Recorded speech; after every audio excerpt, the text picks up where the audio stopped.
Hey everybody, welcome to the hangar deck. Thought I would give you a quick update on the B-25J. I got the fuselage closed up, as you can see. Got a little putty drying on the top, and we'll do the bottom here in a little bit. A couple of things of note.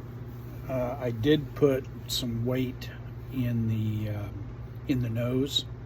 I don't know if it will be enough. I do have the nose cone to put on yet, so I can put more weight in the nose. In fact, I probably will, just to be on the safe side. I had a near tragedy today. I glued one of the tires together, started working on the other one, and dropped one half of it. Now, the hangar deck has a cement floor, and I don't have carpet so that I can find things that I drop. Well, that wheel half hit the floor, and for all I knew, it rolled 400 miles away. I mean, I'd looked everywhere. Of course, there's no telling which way it went. And I looked for probably 30-40 minutes. And then I went upstairs. I logged on to Eduard.com. And I went ahead and sent them a message and said, hey, I can't, I lost a tire half and I need to get another one, let me know how much it's going to be. And then my wife came home and we had dinner, and I came back down here and I looked again, and then looked again, and then looked again, and finally I found it.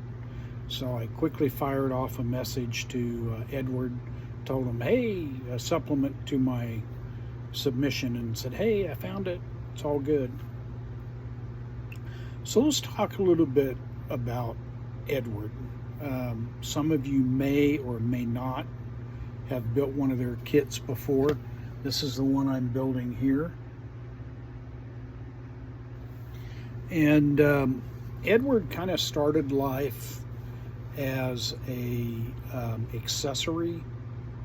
model accessory company.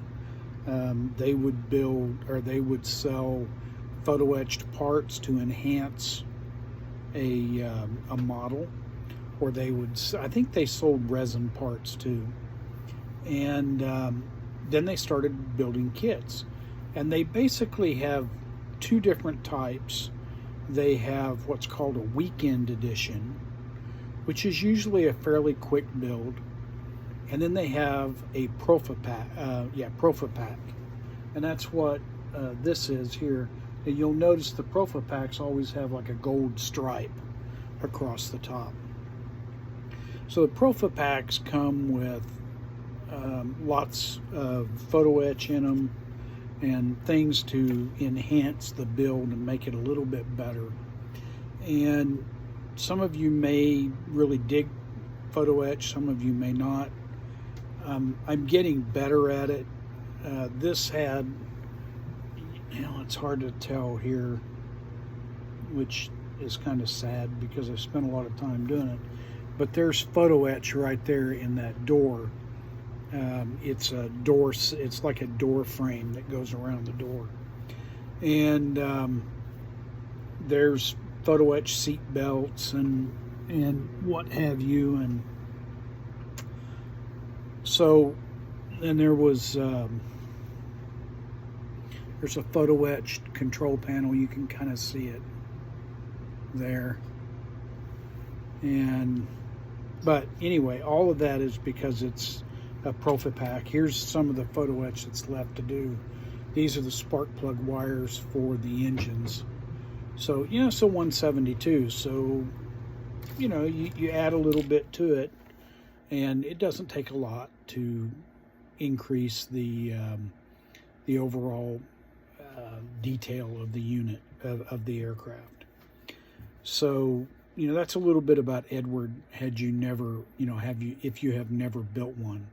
As far as the mold quality and the instructions, one of the things I like about Eduard is they do, a lot of times their instructions are in book form, and I kind of like that.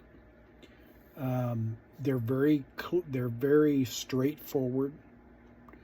They're very easy to follow, and their fit is really good. So I would put Eduard on a par with Hasegawa for sure, and pretty close to a par with Tamiya. And so, you know, if you've never built an Eduard kit before, you might want to start with a weekend edition. Don't be afraid of their 172 because they do pack a lot of detail in a 172. Their 172s are a lot like Arma's. If you've ever built an Arma, Armas have a lot of detail and they're really nice. So anyway, that's my little spiel for tonight. And you know, I don't get paid by Eduard, so I don't make any scratch from them, you know, because I endorse their product. Although it'd be kind of cool if I did, but I don't. You know, if they just wanted to throw me a couple of kits a year, I'd be okay with that. But so Eduard rep, if you're listening. Anyway, so that's it for this update. You know, we've got the fuselage closed up. I think I am going to I'm going to finish the fuselage and the wings separately and then put them together because I think it'll be easier to paint. This is going to have a pretty elaborate masking for the nose. You can kind of see it there. I'll bring it a little bit closer. You can see that bat. That whole bat is a mask, and then I'm going to paint it that color. And then there's decals that go around the outside edge of that bat. So you pretty much have to have a mask so that your decals will match or will look correct.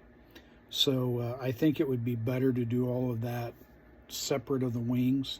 I think it'll be a lot easier to work with. And if you notice,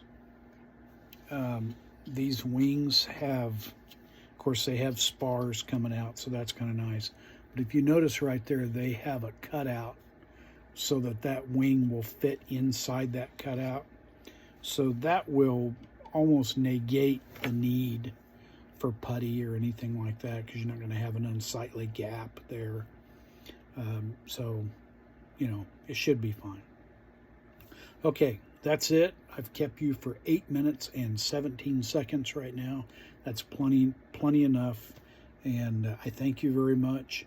This is update number 3 of the B-25J Mitchell Strafer from Eduard, 1/72 scale. Talk to you later.